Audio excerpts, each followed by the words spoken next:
মানুষ কবিতা কাজী নজরুল ইসলাম মনে আছে কি স্যার মানুষ আমি মানে আগের দিন বড় মানে আমি আসি নাই তো আসলে না তোমার বাড়িতে টাকা আনতে হবে তোমার বাড়িতে টাকা না লাগবে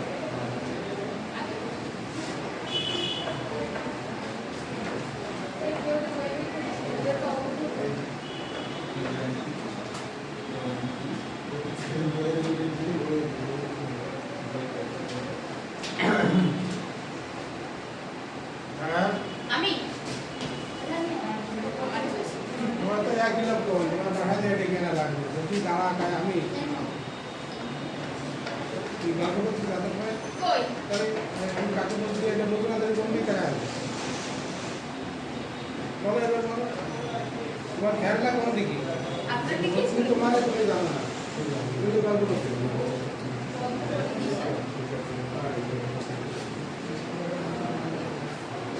কাল করছি করিনি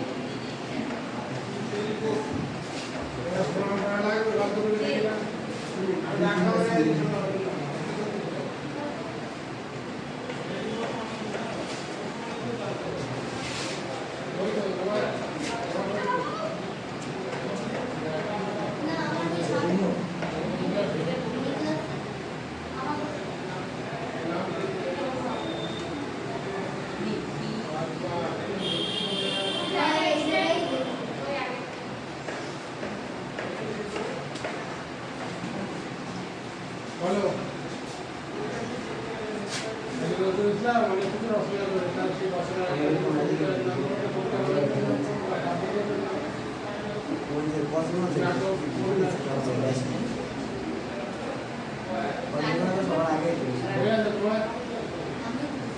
কি করছিস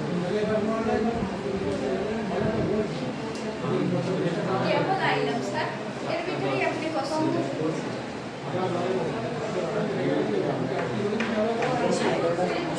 লেট হয়ে গেছে স্যার এটা কি ইচ্ছা করে রাখছি স্যার না স্যার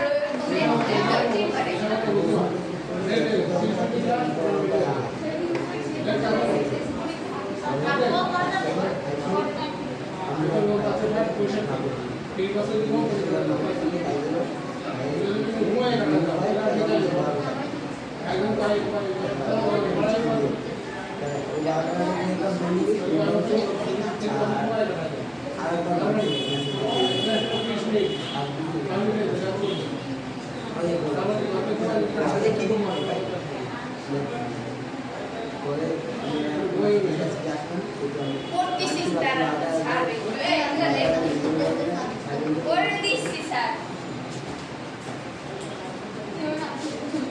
তোমাদের বই কি আমি বাড়াই দিয়ে আনিয়ে দেবো তোমাদের না স্যার ওই দিন কারা কি রুটিন দিয়েছিল দেয়নি ছুটির সময় তোমরা জানো না রুটিন তো অনলাইনে দিয়ে সব সময় তো অনলাইন স্যার তোমাদের বাড়িতে আমি মোবাইল চার্জ তোমাদের বাড়াইতে আমি বলে আসবো আসবে 12 টাকা তোমার না আমার তুমি রুটিনটা দেখে দেবো না তুমি খোঁজ করবে না আমি দেখবো তুমি যে সাইকেল খোঁজা পাওয়া যায় তোমার বাড়িতে খোঁজে দেবে প্রত্যেক স্কুলে কীভাবে রুটিন দিয়েছে বই আনে বই আনে আমি বাড়াইতে আমি দেবো তোমাদের তাহলে এখানে ঢুকলে কি ধরবে বই নেই তাহলে কি শুনবার কি পড়বো এটিও তো আগের দিন পড়াই দিলাম তাই আমি আসি কে আসলো না কে আসলো না সে দায়িত্ব তো আমার না তোমার আসতে নিষেধ করেছে কেউ আসলে সেটা দায়িত্ব তোমার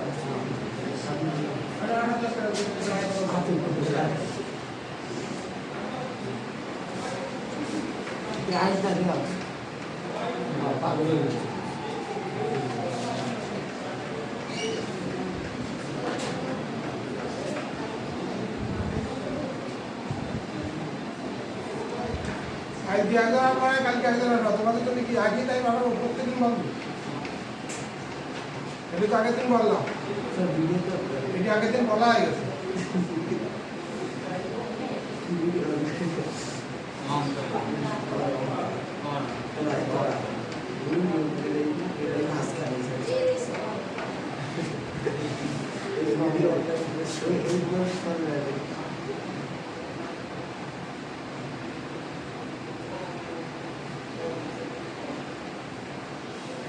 আজানের শব্দ, এখানে শব্দ তো আছে দেখো বইতে।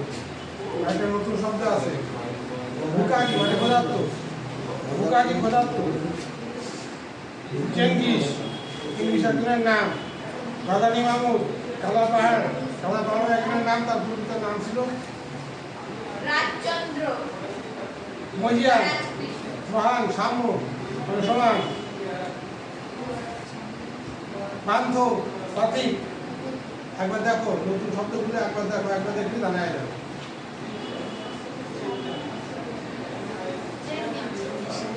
বলো এই পান্থ মানে কি? হ্যাঁ, পান্থ মানে কি বলেছি আমি? কি করতে হবে?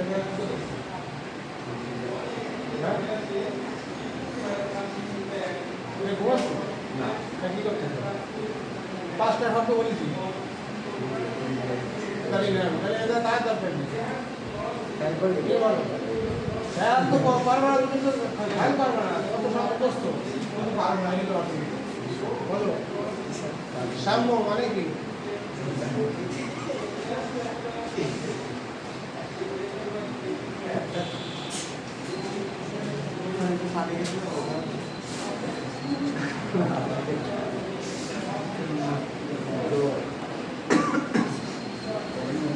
এই কবিতা বুঝছো না, বিরাট এক ইতিহাস। এই কবি এই কবিতার ভিতরে বলেছেন, হ্যাঁ পানি খেতে দেবো স্যার, পাইপ এটা আছে ওই জায়গায় দাও, চলে যাওয়ার এখন ধন্যবাদ স্যার। আসলে পানি খায় তা ঠিক আছে, দিয়ে দেবো। এখানে অন্যায় বিচারের বিরুদ্ধে আমি সোচ্চার হয়েছে। তিনি দাদা কবিতা লিখেছে, বনবীর বনচির অন্যতম শ্রী নিয়াদি আমারই শিবা ঝিমাতি রয়েছে পাহাড়ে চূড়া, ওই চূড়ার মতো উঁচু। এখানে যখন অন্যায় দেখা তিনি তখন কাকে ডেকেছে? বাদনী মাহমুদ, তাকে ডেকেছেন কালা পাহাড়, সে অনেকগুলো মন্ত্রী রাতেবেলায় নাম ডেকে চেঙ্গিস খান, বাদনী মাহমুদ 17 বার আক্রমণ করেছে বিভিন্ন জায়গায়। এগুলো শব্দার্থগুলো দেখবা। আরে কালা পাহাড়ে রাখছে কেন? রোজ অনেকগুলো ভাঙে দশ করে ফেলা যায়। কারণ কি? সেখানে বিভিন্ন রকম অনিয়ম অফিসার চলে। কারণ কি? একবার এক মসজিদে সিন্নি হচ্ছিল, সেখানে কী দিচ্ছিল? রুটি আর গোস্ত দিচ্ছিল। তা খাদেম দেখলো কি অঢেল গোস্ত রুটি রয়ে গেছে, তাই এগুলো বাড়ি নিয়ে যায়। তাই নিয়ে বললাম, এমন সময় এক দোকানে এসে বললো যে বাবা যাও কিছু 7 দিন খাইনি। তখন খাদেমের রাগ হয়ে গেল, কাঠাই নিয়ে যাবো, 24 সবাই মিলে ভাগ করে খাবো, টাকা সবাই মিলে ভাগ বসাচ্ছ না শরীর বেটা তাই না, বেটা ভাগারে গিয়ে মার ভাগাবো ভাড়া দেয় বাচ্চার ভিতরে ভাগায় ওই জায়গায় মার। তখন সেই বিজ্ঞানী বলছে 80 বছর কেটে গেল, হাই নামাজ পড়িনি, তবু বলছে তার বয়স হয়ে গেছে কয় বছর? 80 বছর। কত 80 বছর পার হয়ে গেলে তোমাদের নামাজ পড়ি, তাই বলতো আমার খোদার অন্ন বন্য কোনোদিন গরু কোনোদিন তো আমার খাওয়া বলবে কী বলে খাওয়া খাতেন বেটা কী বলে? বলছে হাই খোদা এ মসজিদ মন্দির আমাদের নয়, এলো ওই খাদেম আর পুরোহিত। মন্দিরে যে পূজারি থাকে পুরোহিত, আর ওই মসজিদে খাদেম থাকে মোল্লা, এদের এরাই সব দখল করে রেখেছে, ওখানে আমাদের কোনো দামি জমা নাই। তাই বলছি কোথায় চালাবা, কোথায় এসো আগারবার এসে সাবুরি হাতাল চালায় দিয়ে ভেঙে পুরো তছনছ করে দেয়। সবচেয়ে বড় কিছু নাই, নয় কিছু মইয়া গাহি সামনে সামনে মানে সমতা, মানে সমান হবে। মন্দিরে যে থাকবে আর যে পুরোহিত থাকবে আর যে খাদেম থাকবে বা প্রতিষ্ঠানের যে পরিচালনা থাকবে, সে যেরকম অধিকার হবে বাইরের একজনের সেরকম অধিকার হবে। এই অধিকারের দাবিতে এই কবি বলেছেন, নাই দেশ কাল পাত্রে ভেদ হবে, ধর্মজাতি সব দেশে সব কালে রবে, ঘরে ঘরে তিনি মানুষের জাতি। পূজারি দুয়ার খোলে, পূজারি দুয়ার খোলে, একটা মন্দিরের সামনে যায় বলছিল যে পূজারি দুয়ার খোলে। তখন পূজারি কী করছিল? ওই সব কিছু কাজকর্ম সেরে খাওয়া সেরে কেবলি শুনছিল, আচ্ছা আছে তো অর্ধেক অর্ধেক ঘুমাইছে পূজারি মনে মনে কী বলে মানে কি স্বপ্ন দেখাচ্ছে ভগবান আসি কি আমার স্বপ্নে দেখাচ্ছে তাহলে আমি হয়তো রাজা মহারাজা তো হয়তো হয়ে যাব তাড়াতাড়ি উঠলো স্বপন দেখিয়ে আঁকু উঠলো পূজারি খুলিল ভজনালয় ভজনা মানে ওই মন্দিরের দরজা খুলে দিল দেবতার ঘরে আজ রাজা টাজা হয়ে যাবে নিশ্চয় বলে দেবতার ঘর দেবে আশীর্বাদ দেবে রাতে আমি রাজা মহারাজা হয়ে যাবো দরজা খুলে দেখে ওরকম জীর্ণ বস্ত্র শীর্ণ গাত্র ক্ষুদায় গণ্ডহীন মানে ছেড়ে জামা কাপড় পরা একদম ক্যান্টেনে একটা লোক গায়ে খালি হাড় আছে চামড়া আছে আর বস্ত্র টস্ত্র কোনো কিছু নাই দেখা যায় সে দাঁড়ায় যাও বাবা কিন্তু আইস খাইনি তো ডাকিল পান্থ পান্থ মানে বাতি করি সেই লোকটা ডাকতেছে দ্বার খোলো বাবা খাইনি তো 7 দিন বলো কয়েকদিন খাইনি বলতে এরকম তো ভুলে গেছে আমি ভাড়া বলে আসবো আমি জিজ্ঞেস করে উঠে যায় বলবা যে 7 দিন খাই তাই বলবো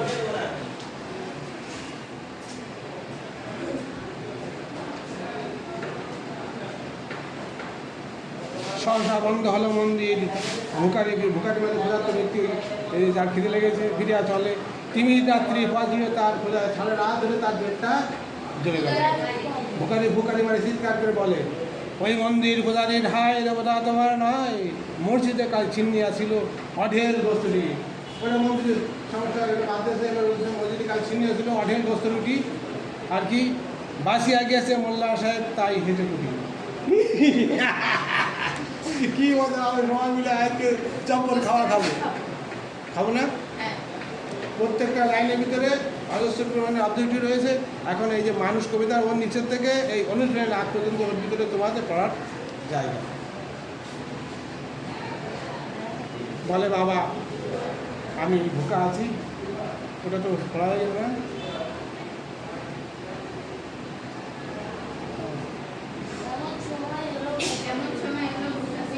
বলে বাবা আমি ভুকা আছি আজ খালি খাওয়াটা হয়ে তেলিয়া হাগিল মোল্লা ডালারে হলো দেখি লাটকা ভুকা আছো মরো গো বাগানে গিয়ে নামাজ পড়িস বেটা যদি কথা বলা যায় থাকে ভুকা আছো বাগানে গিয়ে মরো নামাজ পড়িস বেটা তখন ভুকারি কি বলে ভুকা আসো ভুকারি কহিল বাবা না বাবা মোল্লা হাগিল তাহলে শালা সোজাবার দেখ বস্তু রুটি নিয়ে মসজিদে দিল তালা ভোকারি ফিরিয়া চলে চলিতে ফিরে গেল যে আস্তে আস্তে লাচ্চার বলছে 80টা বছর কেটে গেল হায় নামাজ পড়িনি কভু আমার ক্ষুধার অন্ন তাহলে বন্ধ করণে প্রভু তবে মসজিদ মন্দিরে প্রভু নাই মানুষের দাবি মোল্লা ক্রুদ লাগাইয়ে তার ফাটল মসজিদ আর মন্দিরই সাধারণ মানুষের কোনো দাবি দেওয়া নাই মোল্লা ক্রুদ ওদের সব কিছু ওরাই লুটে ফুটে খেয়ে যাচ্ছে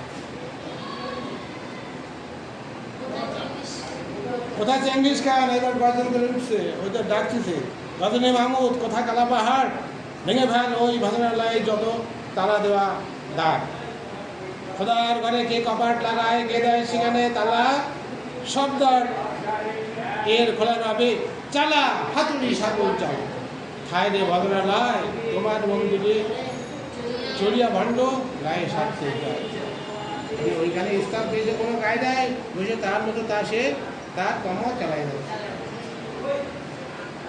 এই ভিতর অভিপ্রায় পাওয়া যাবে না বলো ওর নাম কি আমারও ভিতরে টাকা ও পণ্ডিত টাকা ছিল যে যাকে বলি সে বুঝতে পারে না তা পণ্ডিত টাকা দেয় আমরা কি শোনা থাকি না তোমার শুনতে ইচ্ছা আসছে না ওইটা শুনতে ইচ্ছা আসছে না এই ঢুকেছে ভালো খাচ্ছি আর একটু 5 মিনিট হয়ে যাবা বাড়ি যাবা বলো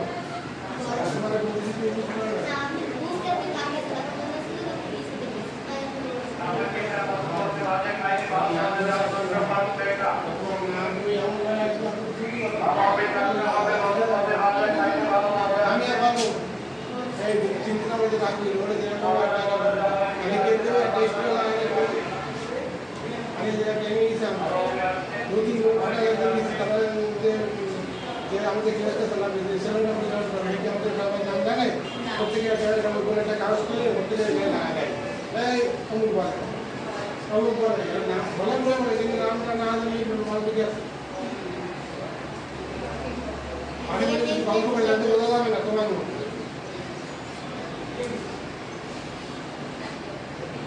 তো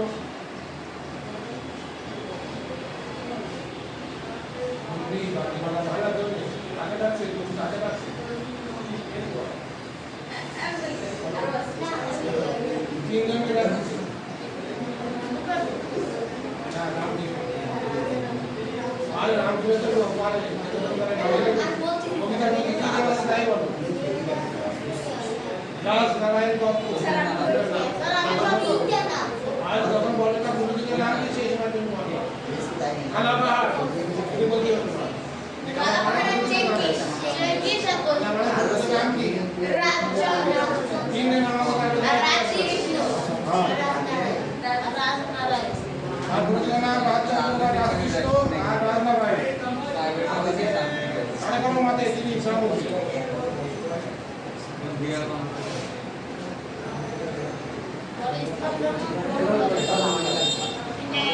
ini hanya mulai komputer ada katanya Mahmud ini kalau tuh kayak atau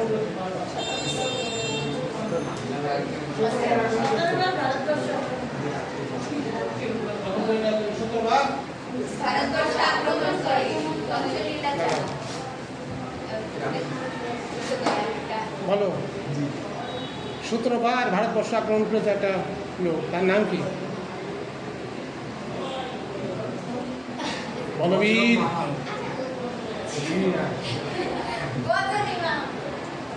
Balbir বলেছিল অন্যতম শির আমাদের কত শির ওই শিখর হিমাদ্রি মানে ওই যে হিমালয় পাহাড় কিরম উঠে হেদান বড় বড় বর্ষা হোক ঝড় হোক পাতার উপর এরকম লড়াই আছে অবশ্যই আজকাল আমাদের বাংলাদেশের সাইডে উঠি বর্ষণে কিছু কিছু ঘুষে পড়ে এখানে কিছু মাদক মারা যায় কিছু কিছু ঘুষে পড়ে আস্তে আস্তে পড়ে যায় কিন্তু ওই আধা চূড়া কিন্তু ঠিক থাকে চূড়া ভাঙে না মানে সাইডের দিকে অতি বর্ষণে তখন আস্তে আস্তে এখন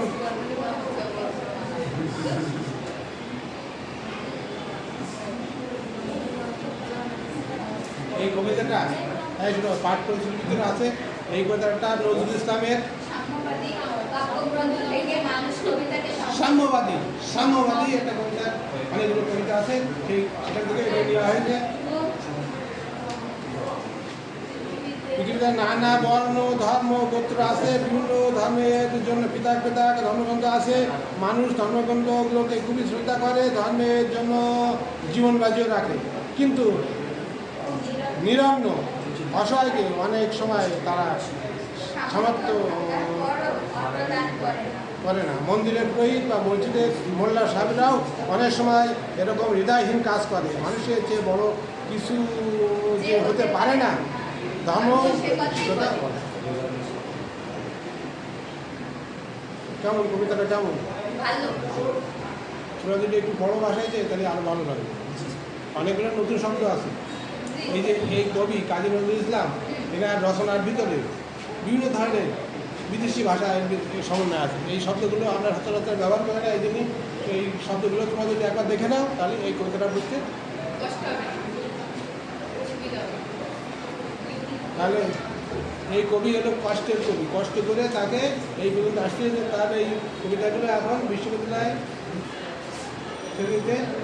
বড় না অনেক কষ্ট করে আসছে দেখে কষ্ট কিন্তু এই কিন্তু রবীন্দ্রনাথ না রবীন্দ্রনাথ কিরকম পড়াশোনা ছিল উনি বসে থাকতেন টিচার আসতো আরেকটা সাবজেক্টের টিচার আসতে আসে পড়ে বাংলা অনুবাদ করে ব্যাখ্যা করে বোঝাতো উনি শুধু শুনতেন আর এই কবি আর যে ভাষায় টিচারটা কাছে দুটি কথা এই যে কেরোসিনের আলো দিয়ে যে পড়বে এই যে কথা শোনা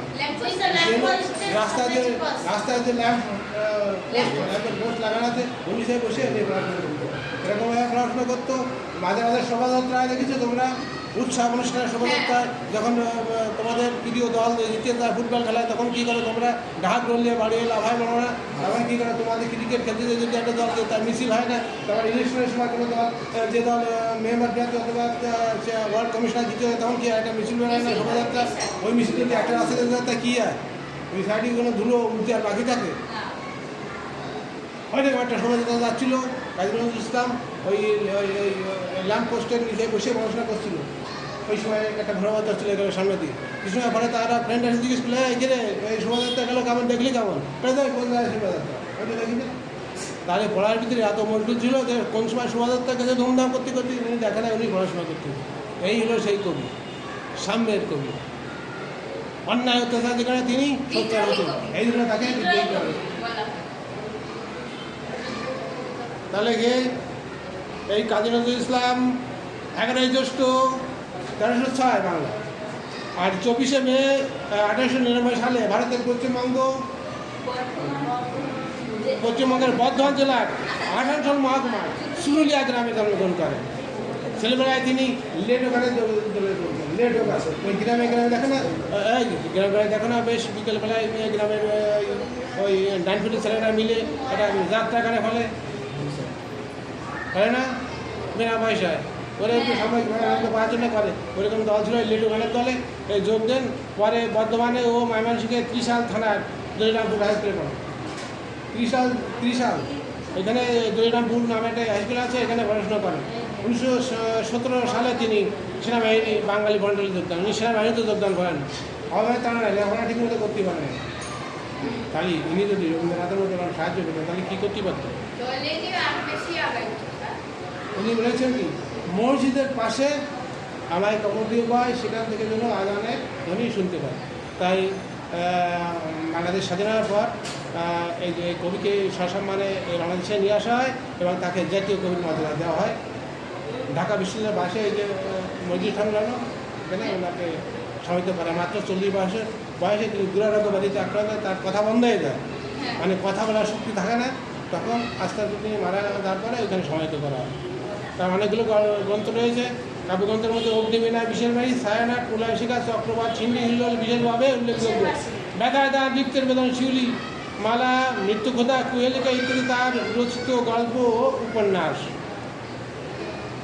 বিশেষ করেন ঢাকায় যুগবাণী, যুদ্ধের যাত্রী ও রাজবন্দী জীবনদশা তার উল্লেখযোগ্য কাব্যগ্রন্থ। 29শে আগস্ট 1976 অবয়ব তারা নাই দুবেলা পেটের অন্য জায়গাতে তিনি রুটির দোকানে কাজ করতে নিরাবোধ করেনি। রুটির দোকানে এই কোন জায়গায় কাজ করতো ও শুনি নাই এই জন্য তো জিজ্ঞেস করা আমার কাছে। ও তো অন্য টাকায় বসে আছে, ঠিক না? মানে শোনা বাকি ঠিক না, অন্য টাকা বসে আছে। তোমার খাতায় তুমি যদি লেখো তাহলে তুমি উত্তীর্ণ হবে, নতুবা না। তোমার খাতায় তোমার ছবিও দেখতে পারবে না। এই শেষ টাইম, শেষ ঘন্টা শেষ, 30 মিনিটের ক্লাস হতে বর্তমানে তুমি যদি প্রাইভেট পদে আসো আর একদিন টাকায় থাকো, তুমি মনে করছো সব মুখস্থ স্টেজে মারে যাও। এই এক মানুষের কথা মনে পড়ে একবার এই লেট ওখানে তাদের মতো এরকম যাত্রা হচ্ছিল। তারা সবাই রিহার্সেলে আসে, আগে রিহার্সেল করতে না, একদিন ফ্রাট ফ্রাটে থাকে, এখান থেকে ওই ডায়লগগুলো বলে দেয় এখান থেকে। আর অভিনেতারা আগে প্র্যাকটিস করে না, কার ঘরে গিয়ে এরকম একটা সেট মিলতে বলে কারে বলতেছে কে বলবে না, ওই পার্টগুলো আলাদা প্রত্যেকে আলাদা আলাদা লিখে দেয়, বাংলাগুলো আলাদা মুখস্থ করে আসছে। তারপর যত শোনা এই আমার নাটক দেখি, যাত্রা থিয়েটার, তারপরে আমরা যে ছায়াছবি দেখি, ওই সবগুলো তো পাঠটা মুখস্থ করে আসা লাগে না, উল্টো পাল্টা বলতে হবে, ভালো লাগবে? ভালো লাগবে। বললাম বলো তো কোন দোকানে কাজ করতো?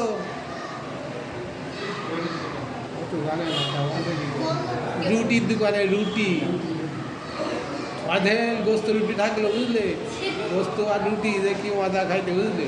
কিন্তু তুমি যদি না আসো না গোস্ত আর রুটি খাইতে তাহলে ওই কী খাবা তুমি? পুঁই শাকের ঝোল আর রুটি না, গোস্ত রুটি খাইছো তো এই জায়গায়, এই কবিতার মধ্যে লেখা আছে। আমাদের খাওয়ার দরকার নেই, এটা তো আমাদের পরীক্ষা, এটাও তো আমাদের পরীক্ষা যে আমি এই বইটা পড়েছি কেন। এনে একটা কবিতা দিয়ে আসে, জিজ্ঞেস করবে একজন প্রশ্নকর্তা তুমি পড়িছো কেন, এটা প্রমাণ হবে। তুমি যদি ওর ভিতর যদি একটা বলতে পারো তাহলে বোঝা যাবে তুমি পড়িছো, আর তুমি তো শোনো না বলবো আর কি। কী মজা করেছি, ওই আগে থাকতে হওয়াই লাগবে না। স্যার ওই যে ক্লাসে 1 ঘন্টা